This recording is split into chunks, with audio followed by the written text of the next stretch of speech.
My name is Patricia Miller, and this is the story of how my life was shattered by the one person I trusted the most, my son. The betrayal was not just painful, it was unimaginable.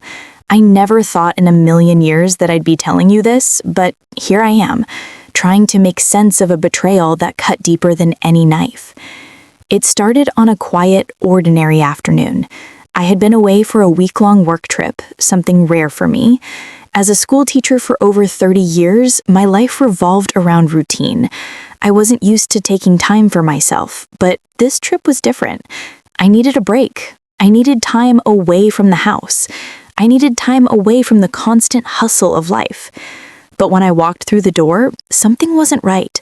The air in the house felt heavy, thick with tension, as if the very walls were closing in on me. It was a strange feeling. My home, my sanctuary, felt foreign, almost suffocating. I dropped my suitcase by the front door, trying to shake the uneasy feeling. I called out for Robert. The house was silent. At first, I thought maybe he was in his room, but then I noticed something strange, something that made my chest tighten. There, in front of my bedroom door, was a scene that left me frozen in disbelief. Mrs. Ellen, my daughter-in-law's mother, was lying in my bed. Her things were scattered across my dresser, her clothes hanging in my closet, and her slippers, the ones I had never seen before, rested by my nightstand. It felt like an invasion, a complete violation of my privacy. It wasn't just that Mrs. Ellen was in my bed. It wasn't just the fact that my space had been overtaken. It was the realization that I was no longer important. The room that had once been my retreat, my place of solace, had been claimed by someone else. And Robert, my only son, my flesh and blood, was nowhere in sight. I stood there for a moment, trying to process what I was seeing. I couldn't understand. My brain couldn't wrap around it. I had just been gone for a week, 1 week, and this was what I returned to? Mrs. Ellen, the woman who had only been part of our family for 6 years, was now the one occupying my space, my room, my bed. It felt like I was a stranger in my own house. "Robert," I called out again, my voice trembling. I could feel the lump in my throat, but I refused to let the tears come. Not yet. Then, from the hallway, I heard him, his voice cold and hard. He said, "Mom, enough," his words cutting through me like ice. I turned around and saw him standing there, his eyes red with anger. I opened my mouth to speak, but he cut me off before I could get a word out. "Enough, Mom. Mrs. Ellen is going through a really tough time. She needs peace. She needs comfort. And you come in here making a drama over a simple room?" A simple room? It was my room. This wasn't just any room. It was the place where I had spent hours, days, weeks, years raising my son, building my family. It wasn't just a space to sleep. It was a space filled with memories. "Robert, this is my room, my bed, my house." The words escaped my lips before I could stop them. My voice was shaky, but I could feel the heat rising in my chest. This wasn't just a matter of a room. This was a matter of respect. My respect. The respect that I had earned as his mother. But Robert wasn't listening. "She needs comfort, Mom. We live here now too. We pay the bills. We have a say in this house," he retorted, his voice growing louder. Every word he spoke hit me like a hammer. The betrayal was too much. My son, my only son, was telling me that I no longer had a say in my own home. He was defending her. He was defending her, his wife's mother, over me. The words that followed shattered everything I thought I knew about my family. "If you find it so awful, you can leave. Nobody's forcing you to stay." Leave? Leave my own house? The weight of those words fell on me like a ton of bricks. I felt my knees buckle, but I didn't fall. I stood there paralyzed by the sheer audacity of it all. "Leave?" I repeated, my voice trembling. "You want me to leave? This is my house. I've been here for 30 years. I built this house. Not you, not her." But Robert just stood there, unblinking, cold. He wasn't the boy I raised. He wasn't the man I thought I knew. This was a stranger wearing my son's face. "You're being selfish, Mom. You can't see beyond yourself," he snapped. Danielle and I need this space. We've been living here and we're trying to make it work. I don't understand why you're making a scene over something so small. She's your granddaughter's grandmother. She needs comfort." I could feel my world slipping away, piece by piece. My son was choosing her over me.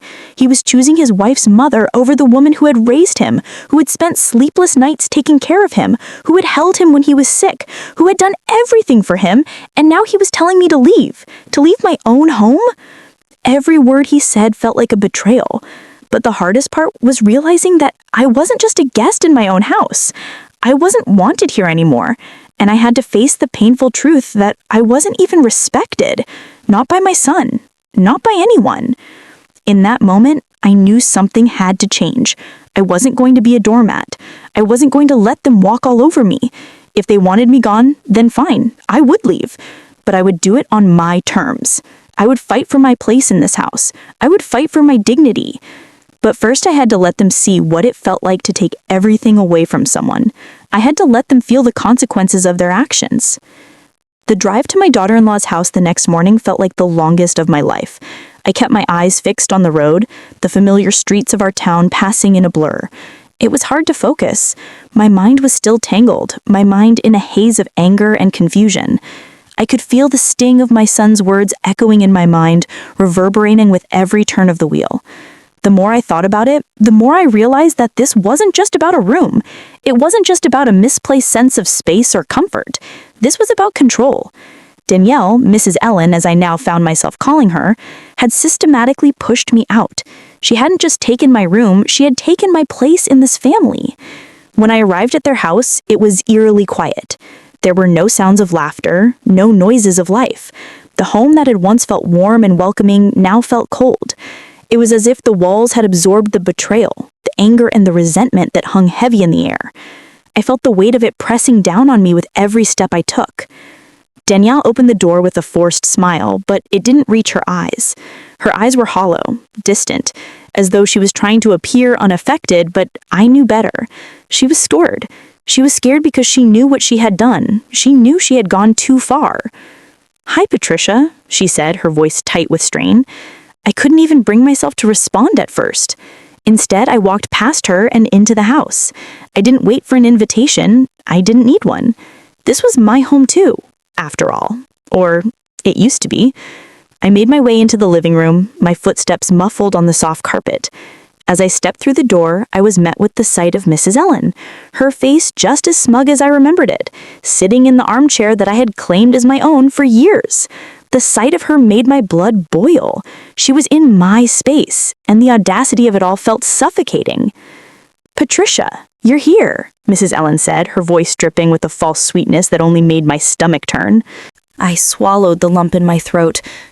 Talk things through? This wasn't about talking. This was about manipulation, about taking what wasn't hers. And what made it worse was that Robert, my own son, was complicit in it. He had allowed it to happen.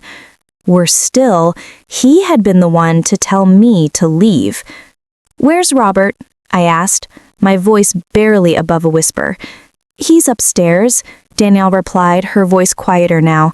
"He's been really stressed lately. You know how it is." I nodded, my thoughts racing. I know how it is.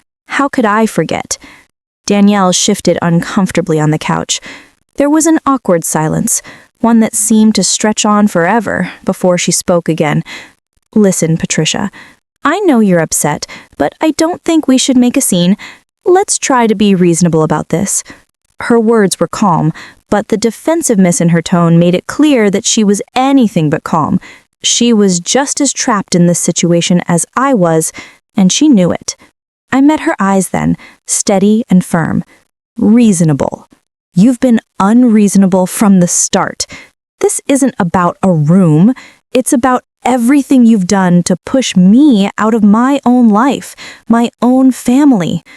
Her eyes narrowed, and she opened her mouth to speak, but I cut her off before she could say another word.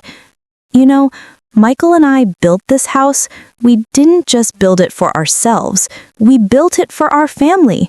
It was a home, a place of warmth, a place where we could all be together. And now, look at what's happened. You've taken my place. You've taken Robert's love, his respect, and I'm left standing here completely alone. I could feel my heart pounding in my chest as I spoke. The words were coming faster now, fueled by all the years of pent-up anger, frustration, and hurt that had built up inside me.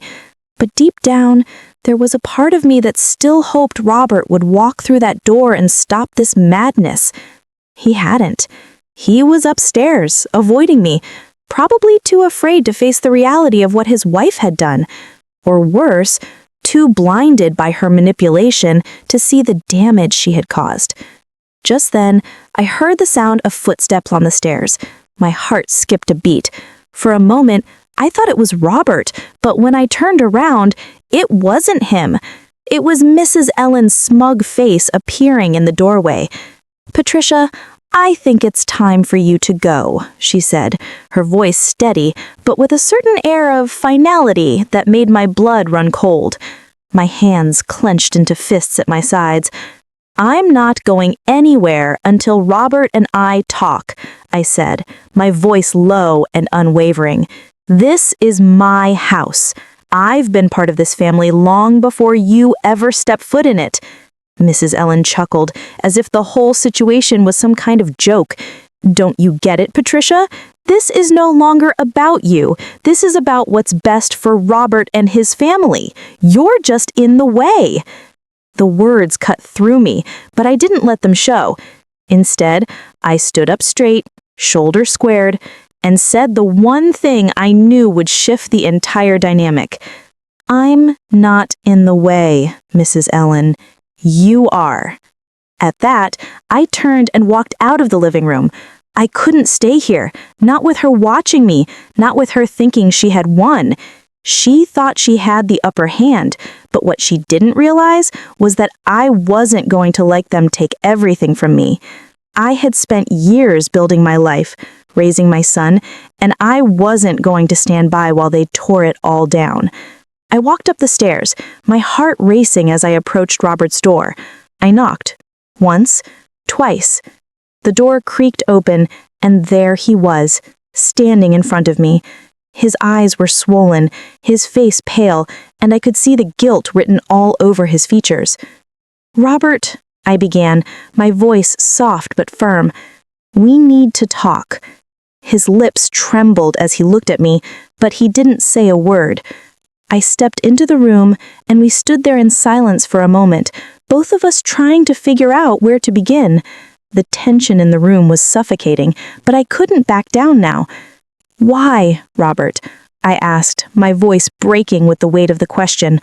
"Why did you let her do this? Why did you let her push me out of our own home?" He didn't answer immediately. He stood there, his eyes avoiding mine, but I could see the pain in them. After a long pause, he finally spoke, his voice barely audible. "I don't know, Mom. I don't know anymore. I've been so confused. Danielle, she made me believe that you were the problem, that I had to choose between her and you." The words hung in the air like a death sentence. I could feel my heart break, but I didn't let him see it. Not yet. "Well, now you know the truth," I said, my voice steady. "And now you have a choice to make." I stood in the doorway of Robert's room, looking at the man who used to be my son, but now felt like a stranger. He was my flesh and blood, but the man who stood before me wasn't the one I raised.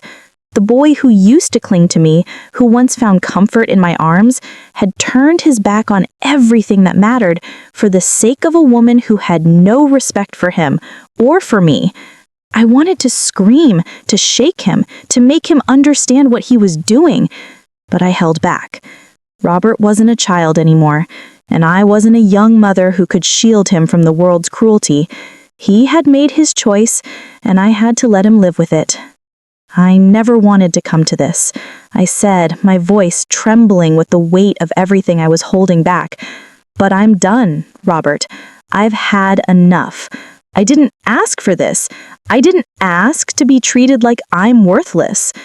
He saw his jaw tighten, as if he was trying to hold back tears, but he didn't speak. He just stood there, his eyes red and pained. It wasn't the defiance I had expected. It wasn't the anger I had seen in his eyes when he told me to leave. Now there was only regret and confusion. I didn't know, Mom. I didn't see it. Of course you didn't see it. You were too busy listening to her, to Danielle, to Mrs. Ellen. I've been invisible for so long. But now I'm here. I'm standing in front of you, and I'm not going to be ignored anymore. He lowered his head, his hands trembling as they rested on the dresser. I don't know what to say, he said softly, almost as if he were talking to himself. You don't have to say anything. You already said it all when you kicked me out of my own home. I stepped closer to him, but now you have to make a choice. Do you want to fix this, Robert? Do you want to make things right with me, with your family? I could see him struggling with the weight of the decision, the conflict churning in his eyes. He had always been a good boy, responsible, thoughtful, but Danielle had changed him. She had chipped away at his resolve, made him doubt the very foundation of his values, and now he was lost. I don't know if I can, Mom. I don't know if I can fix this. I reached out and touched his shoulder gently. You can, but you have to choose me.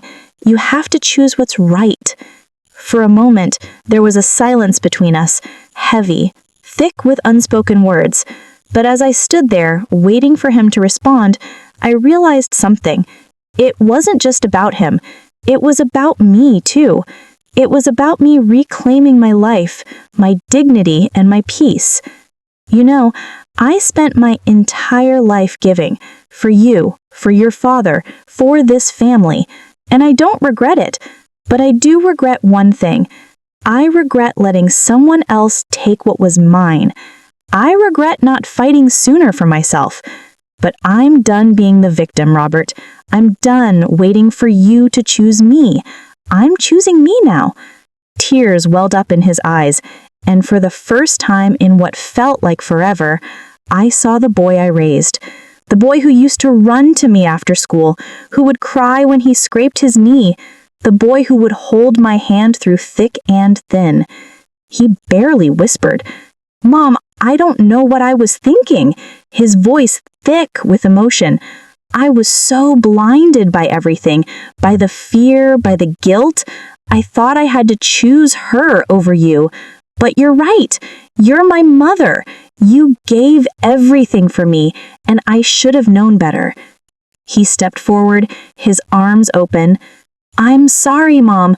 I'm so sorry. And in that moment, something inside me broke. Not in the way I expected. Not with pain, but with relief. I had been carrying this weight for too long, trying to fix things, trying to make everything work. But now in his arms, I felt the burden lifting. Maybe not at once, but little by little, the pieces were finally falling into place. I forgive you, Robert, I whispered, my voice shaky. I've always forgiven you. He hugged me tighter, and for the first time in weeks, I felt the warmth of his love, the love that had truly left, just been buried beneath the weight of lies and manipulation. But as I held him, the door creaked open behind us, and when I turned, I saw Danielle standing there, her eyes narrowed, her arms crossed over her chest. She looked dangerous. This wasn't the woman I had tried to forgive. This wasn't the woman who had claimed to be family. This was a woman who had carefully woven a web of lies, and now that the truth was out, she wasn't about to let go easily. I see you two have reconciled, Danielle said, her voice dripping with sarcasm. How touching. Robert stepped back from me, wiping his tears. Danielle, I don't want to fight anymore. I don't want to live like this. I can't do this to my mother. Her eyes flashed with fury, and her lip curled into a sneer. So what? You're just gonna let her tear us apart? You tore us apart, Robert shot back. Not Mom. You've been manipulating me for months, and I was too blind to see it. I let you make me doubt her, and now I see how wrong I've been. The air in the room shifted, the tension rising with every word. And I felt it, the quiet satisfaction that comes when someone who has wronged you finally begins to see the truth. This wasn't just my victory. This was Robert's too. He was finally waking up to the lies. But then something unexpected happened. Danielle stepped forward, her face twisted with rage. You can't just walk away from me, Robert. You can't just decide to throw everything away for her. I'm not throwing anything away, Robert said, his voice steady now. I'm choosing to rebuild what we had, what we could have had if you hadn't destroyed it with your manipulation. Danielle's eyes flickered, and for a split second, I saw a crack in her armor, but it was gone in an instant. She straightened her back, trying to maintain control. You'll regret this, she hissed, her voice low and dangerous. You'll regret turning your back on me. Maybe, Robert replied, his tone calm, but I won't regret choosing the truth, and I won't regret choosing my mother. With that, Robert turned to me, and we walked away from the woman who had tried to tear us apart. I knew that the road ahead wouldn't be easy. There were still more battles to fight. But for the first time in a long time, I felt hope. Hope that maybe, just maybe, we could rebuild. Hope that I had done the right thing by standing my ground. I had done what I never thought I could do. I had confronted the woman who had manipulated my son, the woman who had twisted everything around to make me the villain. I had forced the truth into the open, and Robert, my son, had finally seen through the lies. For the first time in years, the scales had fallen from his eyes, and I wasn't going to let anyone take that away from him, not even his wife, Danielle. But then, as the days passed, I realized the fight wasn't over. It couldn't be, not yet. Danielle was like a wounded animal now, cornered and desperate. And when a person like her is desperate, they're capable of anything. I didn't expect her to just accept the truth. I had learned the hard way that people who thrive on manipulation don't bow out gracefully. They lash out. They strike back even when they know they've lost. And I had no illusions. This wasn't the end. It was only the beginning. The next morning, after the confrontation, Robert didn't call me. He didn't come over. He didn't send any messages. I expected silence. I expected distance. But in my heart, I knew it was coming. The fallout from that night hadn't reached its peak yet. I had no idea how right I was. The doorbell rang at exactly 10:30 a.m. I had been pacing the living room, my mind heavy with thoughts. Was Robert regretting his decision? Was he trying to undo what he had done? I wasn't ready for the knock on my door, but I opened it anyway. And there she stood, Danielle. Her eyes were swollen from crying, and she had clearly spent the night thinking about everything that had happened. She wasn't the confident, cold woman I had seen the night before. No, this Danielle was vulnerable, almost pathetic in her desperation. "Patricia, can we talk?" she said, her voice thick with emotion. For a second, I hesitated. I wanted to slam the door in her face. I wanted to yell, to scream at her for everything she had done, but I held back. I needed to be stronger than that. I needed to be the person who set the example, not just for her, but for Robert as well. "What do you want, Danielle?" I asked, keeping my tone steady, calm, even though my heart was pounding in my chest. I know I've done wrong," she began, her voice wavering. "I know I've hurt you. I've hurt Robert. But you have to understand, I was scared. I was scared of losing him." I crossed my arms, studying her face carefully. "You were scared of losing him, or were you scared of not being the center of his world?" Her face faltered for a moment, and I could see the shame creep in. I don't know what to say, she whispered. You've said enough, Danielle, I replied, my voice cold. You've done enough. But Danielle wasn't finished. She took a deep breath, as if gathering whatever courage she had left. I love Robert. I do. I thought if I could just push you out of the way for a little while, I could have him all to myself. I didn't think it would go this far. I never thought you'd actually leave. I never thought you would come to this. A cold laugh escaped my lips. You're right. You never thought it would come to this. Because you never saw me as a person. You thought you could use me, manipulate me, control the situation, and for a while, you did. She swallowed hard, and I could see the tears beginning to well up in her eyes. I didn't mean to hurt you. I didn't mean to take your son from you. But I couldn't stand seeing him put you before me all the time. I couldn't stand the way he always came to you for everything.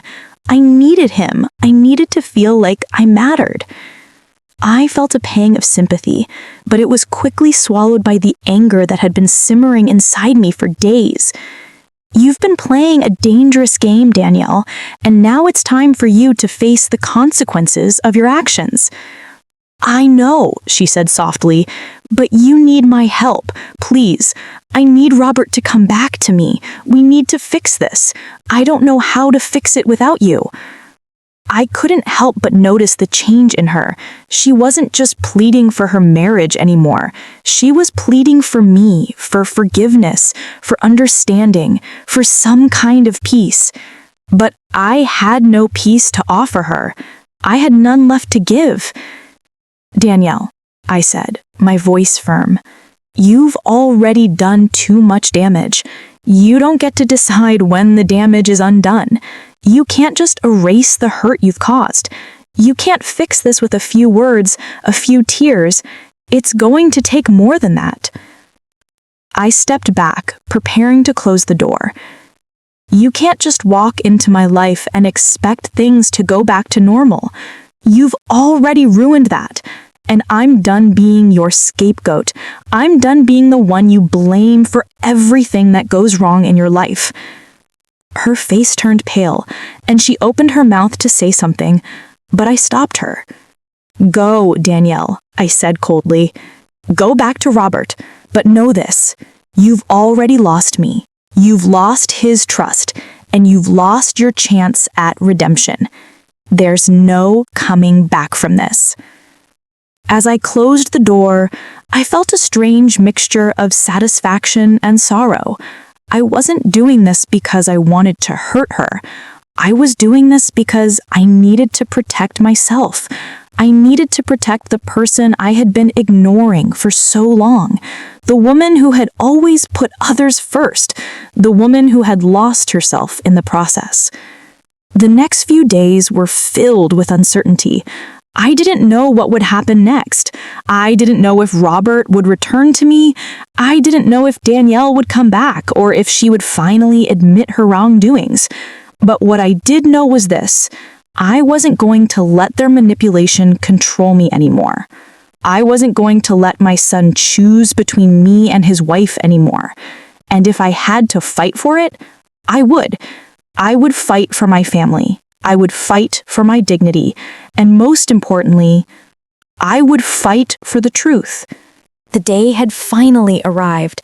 The clock was ticking, and I knew what had to be done. I could feel the weight of everything that had happened pressing on my chest, like a heavy stone that had been lodged there for days, weeks, maybe even months. Robert and I were at the crossroads now, and everything depended on this final decision. I had spent the past few days gathering myself, pulling together the pieces of my broken heart. I had spoken to Mr. David multiple times, preparing myself for whatever was to come.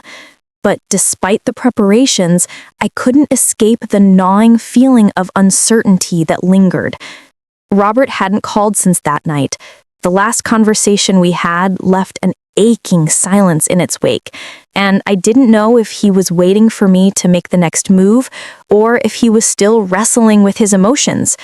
I knew, though, that today would be the day everything came to a head. Today, he would either come back to me or he would choose her. And if that happened, I knew I would lose him forever. I walked into my living room, the room where I had spent countless hours with Robert as a child. It seemed different now, colder, emptier, almost like a stranger's home. The furniture still stood the same, but the air felt thick with the absence of the family I once thought I had. As I sat down, my phone buzzed. It was Robert. My heart skipped a beat. I didn't know whether I was relieved or terrified to see his name on the screen. "Mom," his message read, "can we meet?" I didn't hesitate. I immediately replied, "Where?" He asked me to meet him at a small cafe on the outskirts of town. It wasn't the place where we used to go for our weekend breakfasts, but something told me that today wasn't going to be about nostalgia. It wasn't going to be about the past. It was going to be about the present, and maybe even the future. I drove there, my hands gripping the steering wheel so tightly that my knuckles ached. Each minute that passed felt like an eternity. The cafe came into view, a quiet little place tucked away behind a row of trees. I parked the car and sat there for a moment, staring at the building, gathering my strength. When I stepped inside, I saw Robert sitting at a corner table. His face was a mixture of exhaustion and hope, and I could tell he'd been wrestling with the same emotions I had. The weight of everything had become too much to bear for both of us. He stood up as soon as he saw me, his eyes immediately searching mine for answers, for some indication of what I was thinking. "Mom," he said softly, his voice cracking, "I don't know where to start." "Start with the truth, Robert," I replied, my voice steady. "The whole truth. You've been hiding behind excuses for too long. Now is the time for honesty." He took a deep breath and sat back down, running his fingers through his hair. "I've been thinking about everything, about what I said, about what I did, and I've realized something." I sat down across from him, bracing myself for whatever was coming next. The moment of reckoning had arrived.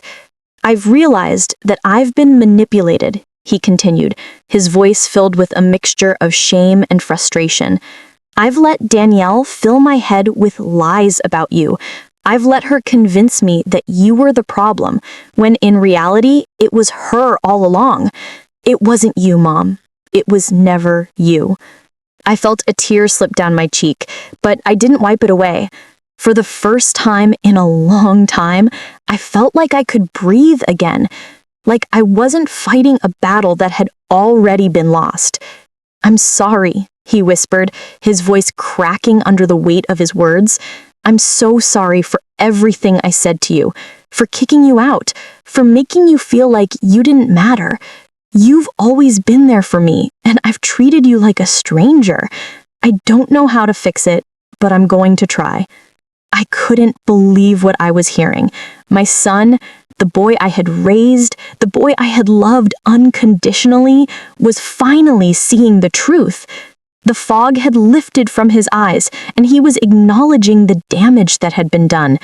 I wanted to reach out, to pull him into a hug, but I stayed still, letting him speak. "Danielle, she's been so different lately. I don't know if I even recognize her anymore. Everything she said about you, it was all part of a plan.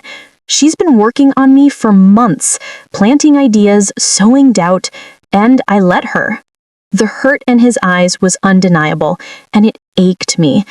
I could see how badly he regretted his actions, but I couldn't ignore the fact that the damage had already been done. "Robert, you can't undo what's been done," I said softly, "but you can start making things right. You can start by facing the truth, and that means confronting Danielle. It means putting an end to the manipulation." He nodded, his eyes filled with determination. "I will. I promise you, I will. I don't know how to fix the mess I've made." You start by standing up for what's right, I replied, by setting boundaries, by making sure you're not manipulated by anyone, including me. He looked at me, his expression a mixture of guilt and love. I've learned so much in the past few days. I've learned that my loyalty to you should never have been questioned. I should have trusted you from the start. I smiled softly, trying to hold back the tears that were threatening to fall. It's never too late, Robert. But remember this, sometimes the ones who love you the most are the ones who get hurt the hardest, and they're the ones who deserve your loyalty the most. We sat in silence for a moment, the weight of everything hanging in the air. Finally, Robert spoke again. I don't know what's going to happen with Danielle, he said quietly, but I know I can't keep living this lie. I need to figure out what's best for me, for Sophia, and for my future.